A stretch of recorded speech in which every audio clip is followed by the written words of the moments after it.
Hi hello friends, இன்றைக்கி ரொம்பவே முக்கியமான ஒரு சென்சிட்டிவ் டாபிக் தான் எடுத்துகிட்டு வந்திருக்கிறேன். நம்மளோட ஃபேமிலியில் ப்ராப்ளம் இல்லாத குடும்பம் இருக்கவே இருக்காது. அப்படி ஒரு ப்ராப்ளம் ஏற்படுதுன்னா அதை எப்படி நம்ம டேக் இட் ஈஸியாக எடுத்துக்கணும், எப்படி அதை சால்வ் பண்ணுறதுங்கிறதுக்கு ஒரு சில டிப்ஸ் நான் இதில் ஷேர் பண்ண போகிறேன். உங்களுக்கு ரொம்பவே சிம்பிளாக என்னோட ஸ்டைலில் எப்படி ஃபேமிலி ப்ராப்ளத்தை சரி பண்ணலாம் அப்படிங்கிற என்னோட ஐடியாவை உங்களுக்கு இந்த வீடியோவில் ஷேர் பண்ணுறேன். இந்த வீடியோ ரொம்பவே யூஸ்ஃபுல்லாக இருக்கும். வீடியோ ஃபுல்லும் ஸ்கிப் பண்ணாமல் பாருங்கள். நம்ம சேனல் நீங்கள் இப்போ தான் ஃபஸ்ட் டைம் பார்க்குறீங்கன்னா சப்ஸ்கிரைப் பண்ணிவிட்டு உங்களோட குட்டி குட்டி லைக்கை போட்டுட்டு பார்க்குறீங்களா? வாங்க வீடியோக்குள்ளே போகலாம்.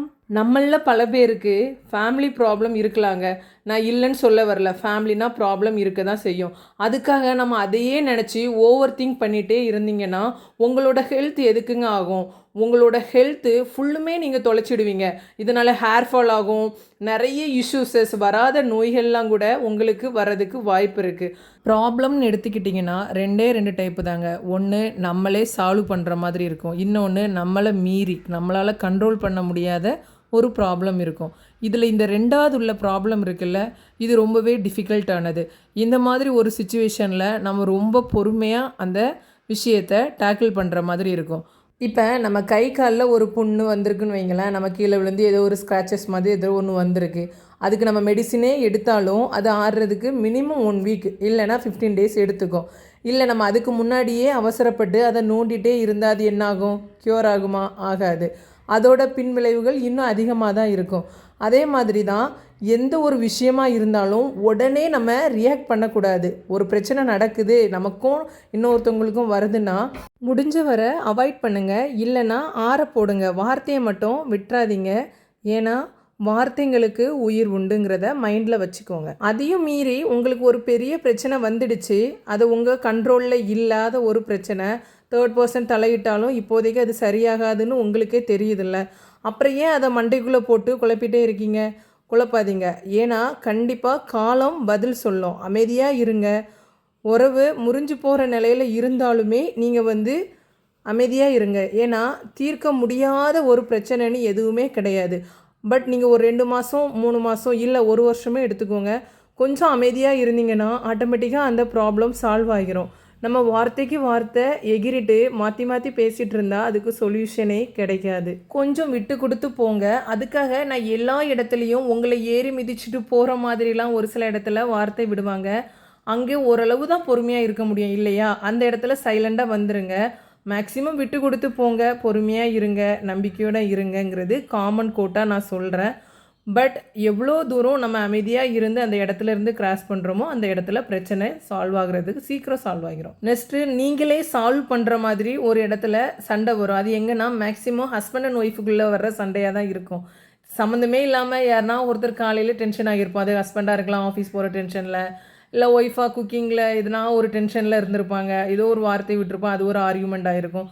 அப்படிலாம் ஒரு சண்டை வந்துடுச்சுன்னா அது ஒரு நாள் 2 நாள், ஒரு சில வீட்டில் 1 மாதம் வரைக்கும் மூஞ்ச தூக்கிட்டு இருப்பாங்க. அந்த மாதிரி தயவு செஞ்சுலாம் இருக்காதீங்க.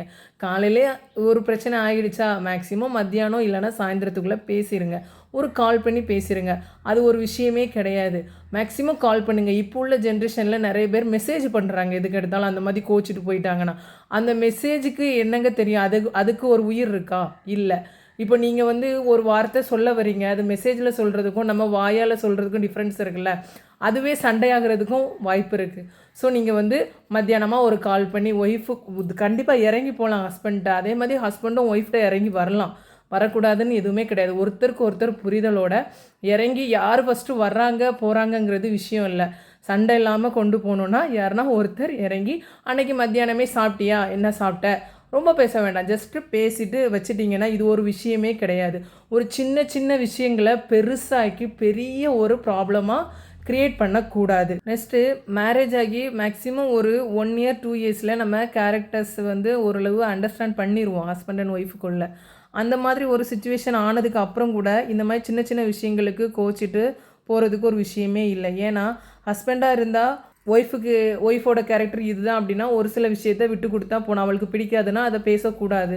அதே மாதிரி ஒய்ஃபாக இருந்தாலும் ஹஸ்பண்டுக்கு இந்த ஒரு சில விஷயங்கள் பிடிக்காது, இந்த மாதிரி ஆக்டிவிட்டீஸ்லாம் பிடிக்காதுன்னா நம்ம அவாய்ட் பண்ணிட்டோம்னா அது ஒரு விஷயமே இல்லை. ஓகேங்களா? ஸோ சண்டை நடந்தாலும் ஈகோ பார்க்காதீங்க, பேசுங்க, உடனே பேசிடுங்க. அதே மாதிரி குழந்தைங்க முன்னாடி என்னதான் நமக்குள்ளே ஒரு பிரச்சனை வருது இருந்தாலும் ஆர்கியூமெண்ட்டை பெருசாக கொண்டு போயிடாதீங்க. ஏன்னா அதுங்க மனசில் பதிஞ்சிடுச்சுன்னா அது ரொம்பவே அவங்களுக்கு ஒரு வழியாகிரும். ஸோ குழந்தைங்க முன்னாடி மேக்ஸிமம் சண்டையோ ஆர்கியூமெண்ட்டோ பண்ணுறத விட்டுருங்க. எதுவாக இருந்தாலும் 2 பேரும் பேசி தீர்த்துருங்க. இது ஒரு விஷயமே இல்லை. அதுதான் நம்மளோட குடும்பத்துக்காக இருந்தாலும் ரொம்பவே நல்லது. மாமியார் மருமகள்னாலே சண்டை அப்படிங்கிறது தான் நம்மளோட மெயின் தாட்டுக்கே வர்றது. அவங்கள பொறுத்தவரை நம்ம கஷ்டப்பட்டு நம்ம பையனை பெற்று வளர்த்து நல்லா படிக்க வச்சு நம்மளோட கண்ட்ரோலில் வச்சு ஒரு நல்ல லெவலில் இன்றைக்கி அவனை கொண்டு வந்து ஒரு கல்யாணம் பண்ணி வச்சுருக்குறோம் அப்படிங்கிறது தான் அவங்களோட தாட்டு.